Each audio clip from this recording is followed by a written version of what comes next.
جس میں اللہ پر توکل یا بھروسہ نہ ہو، یا پھر اگر آپ یہ سمجھیں گے کہ ایک ایسا دل ہے جو ٹرسٹ نہیں کرتا، تو یہ ایک بیمار دل ہے، اور اس بیمار دل کا علاج کرنا بہت ضروری ہو جاتا ہے۔ اکثر اوقات ایسا ہوتا ہے کہ ہم لوگ اللہ تعالیٰ کے فیصلوں کے اوپر ناراض ہو جاتے ہیں، یا ہمیں سمجھ نہیں آتی کہ آخر ایسے فیصلے کیوں ہو رہے ہیں، اور ہم اس طرح کے سوال کرتے ہیں کہ آخر میرے ساتھ ایسا کیوں ہو رہا ہے، why is this happening to me, یا یہ واقعہ میری زندگی میں آخر کیوں پیش آیا۔ اللہ سبحانہ تعالیٰ اپنے نیک بندوں کے بارے میں ارشاد فرماتے ہیں کہ الا ان اولیاء اللہ لا خوف علیہم ولا هم یحزنون، کہ یقیناً جو اللہ کے ولی ہوتے ہیں، جو اللہ کے دوست ہوتے ہیں، نہ تو ان کو خوف ہوتا ہے اور نہ ان کو غم ہوتا ہے، یعنی نہ تو وہ فیوچر کے بارے میں خوفزدہ ہوتے ہیں، کیونکہ ظاہری بات ہے جب انسان فیوچر کے بارے میں سوچتا ہے تو اس کو خوف پیدا ہو سکتا ہے کہ مجھے فلاں چیز، میرا بزنس کامیاب نہیں ہوگا، یا مجھے بیماری لگ جائے گی، یا فلاں چیز مجھے کاٹ جائے گی، مطلب یہ اس قسم کے خوف جو فیوچر کے ہوتے ہیں وہ انسان کی زندگی میں آ جاتے ہیں۔ اور پھر ایسا بھی ممکن ہے کہ ایک انسان جو ہے اپنے پاسٹ کے بارے میں غم کرنا شروع کر دے کہ ہائے کاش اگر میں نے یوں کر لیا ہوتا، کاش میں نے ایسا کر لیا ہوتا۔ تو اللہ سبحانہ تعالیٰ فرماتے ہیں کہ جو میرے ولی ہیں وہ نہ تو فیوچر کے بارے میں ڈرتے ہیں اور نہ ہی پاسٹ کے بارے میں غم کرتے ہیں، کیونکہ وہ پورا کا پورا ٹرسٹ جو ہے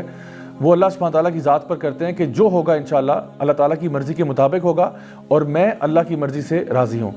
اللہ سبحانہ تعالیٰ سورہ توبہ میں ارشاد فرماتے ہیں کہ قُل لَن يُصِيبَنَا إِلَّا مَا كَتَبَ اللَّهُ لَنَا هُوَ مَوْلَانَا، کہ یقیناً کچھ بھی تمہاری زندگی میں نہیں ہوگا سوائے کہ وہ پہلے سے لکھ دیا گیا ہے، اور اللہ تمہارا مولا ہے، اور مومنین جو ہیں وہ پھر اللہ پر ہی توکل کرتے ہیں۔ تو یہ کتنی پاورفل آیت ہے قرآن مجید میں کہ جہاں پہ ہمیں یہ بتایا جا رہا ہے کہ جو کچھ ہوگا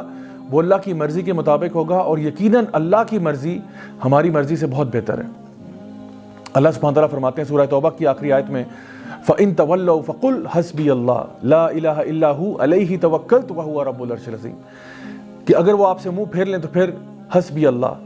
اللہ میرے لیے کافی ہے، لا الہ الا ہو، میں اللہ کے سوا کسی کی عبادت نہیں کرتا، علیہ توکلت، اور اگر توکل کرتا ہوں، اگر بھروسہ کرتا ہوں تو اللہ پر ہی کرتا ہوں۔ کیوں کرتا ہوں؟ وَهُوَ رَبُّ الْعَرْشِ الْعَظِيمِ، کیونکہ عرش عظیم کا مالک جو اللہ ہے۔ تو جب ساری کائنات اللہ تعالیٰ کے قبضہ قدرت میں ہے، جب ہم کہتے ہیں کہ ان اللہ علی کل شیء قدیر، ہر چیز پر اللہ تعالیٰ قادر ہے، تو پھر اللہ پر ہی بھروسہ کرنا بنتا ہے۔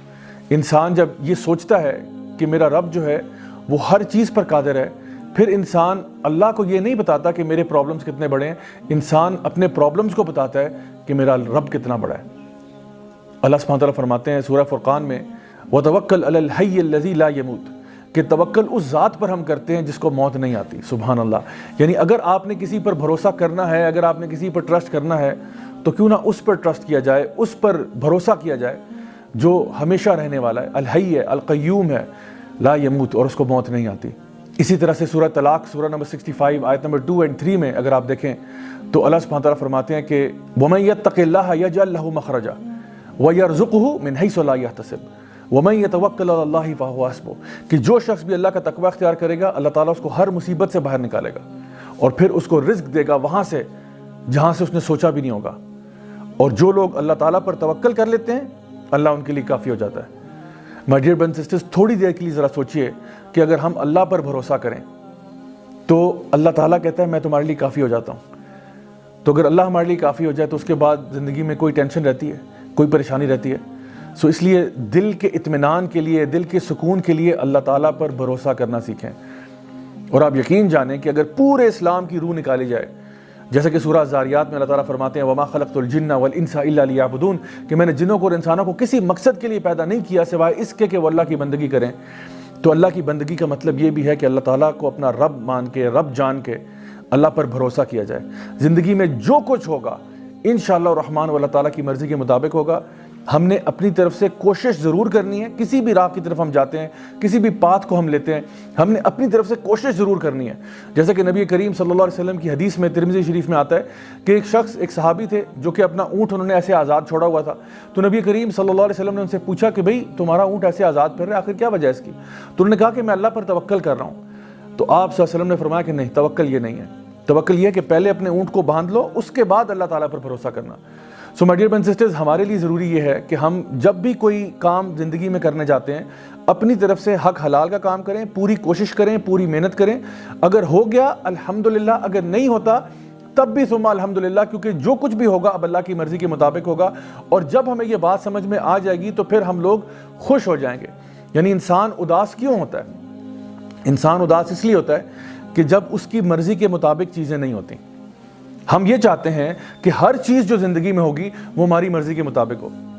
لیکن the fact of life is کہ زندگی میں کئی چیزیں ایسی ہوں گی جو آپ کی مرضی کے مطابق نہیں ہوں گی, نہ ہی وہ آپ کے ٹائم ٹیبل کے مطابق ہوں گی. جو ایمان والے لوگ ہوتے ہیں وہ یہ بات جانتے ہیں کہ جب بھی جو کچھ بھی ہوگا وہ اللہ تعالیٰ کی مرضی کے مطابق ہوگا, اور اللہ العلیم ہے, الحکیم بھی ہے. اللہ میرے سے علم میں بھی زیادہ ہے, اللہ تعالیٰ حکمت میں بھی مجھ سے زیادہ ہے, تو اس لیے اللہ کا جو فیصلہ ہوگا وہ میرے فیصلوں سے بہتر ہوگا. ہمیں تصویر کے اندر صرف ایک چھوٹا سا پکسل نظر آ رہا ہوتا ہے اور اللہ سبحانہ تعالیٰ کو پوری پکچر نظر آ رہی ہوتی ہے. تو پھر جب بھی کوئی معاملہ زندگی میں ہو تو پھر اداسی کیسی, غم کیسا, انسان کو اسی بات پر خوش ہو جانا چاہیے کہ جو کچھ بھی میری زندگی میں ہوا ہے وہ میرے رب کی مرضی کے مطابق ہوا ہے اور اللہ مجھے کبھی ضائع نہیں کرے گا. صحابہ کرام رضی اللہ عنہم اجمعین کہا کرتے تھے کہ جب ہم اللہ تعالیٰ سے دعا کرتے ہیں اور ہماری دعا قبول ہو جاتی ہے تو ہمیں بڑی خوشی ہوتی ہے, لیکن جب ہماری دعا قبول نہیں بھی ہوتی تو ہمیں زیادہ خوشی ہوتی ہے کہ پہلے ہماری مرضی تھی لیکن اب اللہ کی مرضی ہے, اور یقیناً اللہ کی مرضی ہماری مرضی سے تو بہت بہتر ہے. نبی کریم صلی اللہ علیہ وسلم کی ایک حدیث ہے جہاں پہ آپ نے فرمایا کہ اگر تم اللہ تعالیٰ پر توکل کرو جس طرح کی چڑیاں اللہ تعالیٰ پر توکل کرتی ہیں تو اللہ تمہیں اسی طرح عطا فرمائے گا جیسے چڑیوں کو عطا فرماتا ہے, کہ وہ صبح کے ٹائم اپنے گھروں سے نکلتی ہیں, اپنے گھونسلوں سے نکلتی ہیں, اور جب واپس گھر کو آتی ہیں تو ان کے پیٹ بھرے ہوتے ہیں. اب اس میں ایک بڑا امپورٹنٹ بات ہے, وہ یہ ہے کہ یہ نہیں کہا گیا کہ چڑیاں اپنے گھروں میں بیٹھی رہتی ہیں اور آسمان سے منو سلوا نازل ہو جاتا ہے, بلکہ چڑیاں حرکت کرتی ہیں, یعنی حرکت میں برکت ہے. تو آپ نے اپنے اعتبار سے پوری کوشش کرنی ہے, باقی اللہ پہ چھوڑیں. مثال کے طور پہ آپ کا اگر 2 ہفتے کے بعد فائنل ایگزام ہے, آپ اس کی خوب تیاری کریں, خوب محنت کریں اور پھر اللہ تعالیٰ پر توکل کریں, اچھے طریقے سے ایگزام اٹیمپٹ کر کے آئیں. انشاءاللہ الرحمن اگر اچھے نمبر آ گئے الحمدللہ, اگر نہیں بھی آتے اور کسی وجہ سے آپ فیل ہو جاتے ہیں یا آپ کا داخلہ کہیں پہ نہیں ہو پاتا,